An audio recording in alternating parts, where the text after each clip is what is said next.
When we think of Braveheart, most imagine a warrior with a mane in the wind screaming for the freedom of Scotland. However, the real story is even more surprising than in the cinema. There were two men who forever marked the destiny of Scotland. One was William Wallace, the rebel immortalized in Hollywood.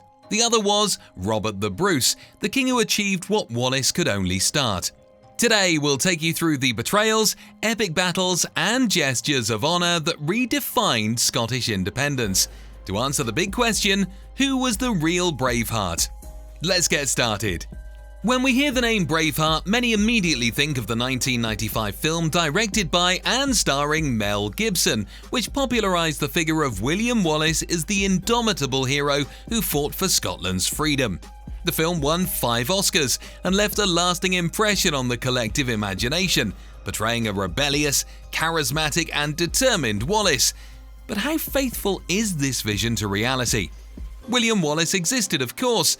He was a Scottish military leader and patriot born around 1270, who led the resistance against English occupation during the Scottish Wars of Independence. He became famous for his victory at the Battle of Stirling Bridge in 1297 and for leading guerrilla campaigns against the forces of King Edward I of England. He was captured in 1305 and executed in London as a traitor. But was William Wallace the Braveheart? According to historians, that title belongs to another character, Robert the Bruce. But what did he do to be awarded the title? Robert the Bruce was born in 1274 and was a Scottish nobleman who became king, known as Robert I of Scotland in 1306. He led the ultimate struggle for independence, achieving a decisive victory over the English at the Battle of Bannockburn in 1314. He ruled Scotland until his death in 1329, securing its recognition as an independent kingdom. Both characters deserve a place in history, but only one left his heart as a physical and symbolic legacy.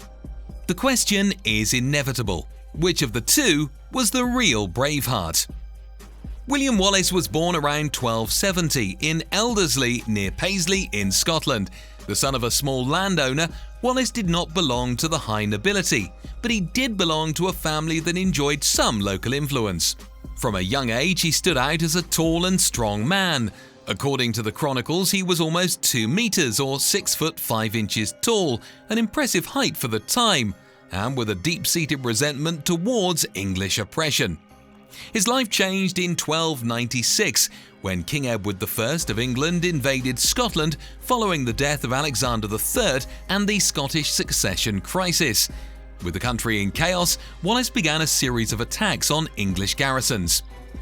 On September 11, 1297, he led Scottish forces at the Battle of Stirling Bridge, a crushing victory that catapulted him to fame and made him guardian of Scotland on behalf of the dethroned King John Balliol. Wallace proved to be a master of guerrilla warfare and strategy, but he failed to consolidate stable support from the Scottish nobles. The following year, in 1298, he suffered a decisive defeat at the Battle of Falkirk, where English forces, supported by Welsh archers, shattered his army. Even so, Wallace remained a symbol of resistance, continuing his struggle as an outlaw for several years. Finally, in 1305, William Wallace was captured near Glasgow and handed over to the English. He was taken to London, tried for treason, and brutally executed on August 23rd of that year. Hanged, disemboweled, and quartered in a public spectacle intended to intimidate the Scots. Wallace will continue to be remembered for his extreme courage, for his decision to stand up when no one else dared, and for becoming the first great symbol of Scottish independence. Through medieval ballads and later cinema, his story transcended the centuries, shaping the romantic image for the hero who fights to his last breath against an empire. But was he the true Braveheart? Robert the Bruce was born on July 11, 1274 in Turnberry Castle, Ayrshire, Scotland, into one of the most influential families in the kingdom. Unlike Wallace, Bruce came from the high nobility. His grandfather had been one of the candidates for the Scottish throne after the death of Alexander III, and his family always had royal ambitions. From a young age, Robert was educated as a gentleman and trained in the arts of war and diplomacy. During the early years of the Scottish War of Independence, Robert the Bruce was an ambiguous character. Sometimes he supported the Scottish rebels.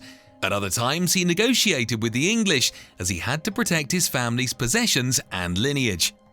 However, his role changed radically in 1306 when, in the Church of Greyfriars in Dumfries, he killed his political rival John Comyn, triggering a point of no return in the struggle for the throne. That same year, he was crowned king as Robert I of Scotland at Scone, in an act that signified open rebellion against England. After his coronation, Robert the Bruce faced tough years. His first military attempts failed, the English captured his wife and daughter, and his brother was executed. Robert went into exile in the Hebrides, where he organized a small group of loyalists with whom he launched a daring guerrilla campaign that would alter the course of history. Beginning in 1307, Bruce began to recover castle after castle, city after city. With a combination of tactics, cunning, and brutality, he managed to unite the Scottish clans behind his cause. Its climax came on the 23rd and 24th of June 1314 at the Battle of Bannockburn, near Stirling. There, a much smaller Scottish army, personally led by Bruce, decisively defeated Edward II's English forces, ensuring de facto Scottish independence. Why is the title Braveheart associated with Robert the Bruce? Although William Wallace was the first to rise against English rule and ignite the spirit of rebellion, Scottish independence did not materialise in his time. His death in 1305, brutal and exemplary, marked a period of uncertainty for the Scots. However, his sacrifice was not in vain. He inspired many to continue the fight, including a nobleman determined to claim not only Scotland's freedom, but also its crown. That man was Robert the Bruce. After Bruce's coronation in 1306, the situation in the country was desperate. Almost all the castles were in English hands, much of the Scottish nobility was divided, and the population suffered constant repression. But Bruce understood what Wallace never achieved, that to liberate Scotland, isolated victories were not enough. It was necessary to unify the clans under a legitimate and sustained leadership over time. Bruce reorganized his army, took advantage of the knowledge of the terrain, and adopted guerrilla tactics that wore down the English. He was systematic. He besieged fortresses, destroyed castles so they would not fall back into enemy hands, and punished the Scottish lords who supported England, all while strengthening alliances with the most powerful clans, offering political stability. The great test came at the Battle of Bannockburn on June 23rd and 24th, 1314. There, Bruce gathered some 6,000 Scots against at least 15,000 English soldiers. Despite the numerical inferiority, he used the marshy terrain to his advantage, dividing and crushing the English army. His victory was so overwhelming that it forced Edward II to retreat in humiliation. Bannockburn became the turning point of Scottish independence, a feat that is still celebrated today as Scotland's most significant military achievement.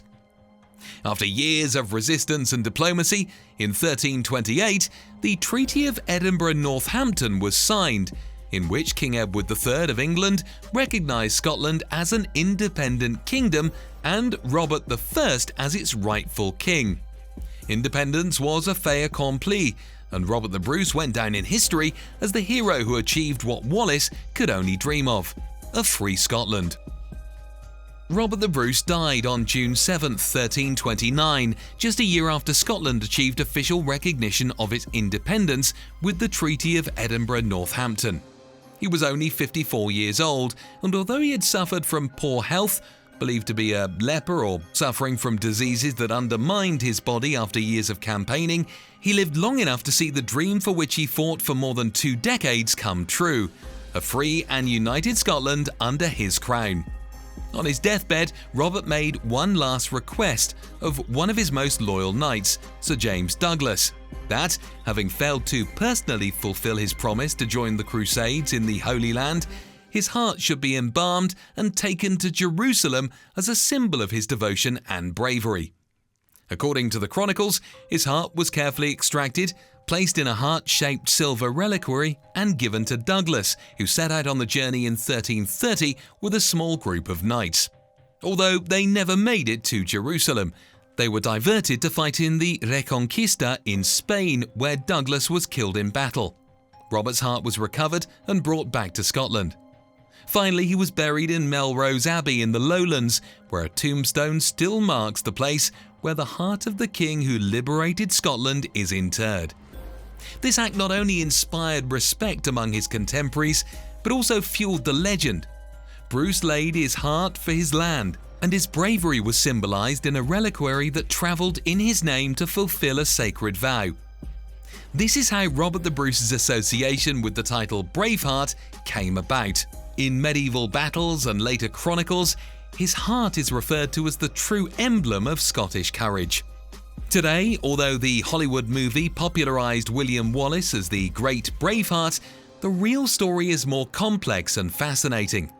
Wallace was the first martyr and symbol of rebellion, but it was Bruce who united Scotland, led it to victory, and in a final gesture of faith and honor, made his heart the literal banner of the cause. That's why when we talk about the real Braveheart, history answers without hesitation: Robert the Bruce. Scotland's history is woven with sacrifice, courage, and dreams of freedom. Wallace lit the flame, but it was Robert the Bruce who turned it into an unquenchable fire. By burying his heart as an eternal symbol of bravery, Bruce united his destiny to that of his homeland, proving that a single brave heart can change history. Today, more than 700 years later, his legacy lives on in every Scotsman who remembers that freedom is not given away, it is conquered with passion, strategy, and a heart willing to beat beyond death.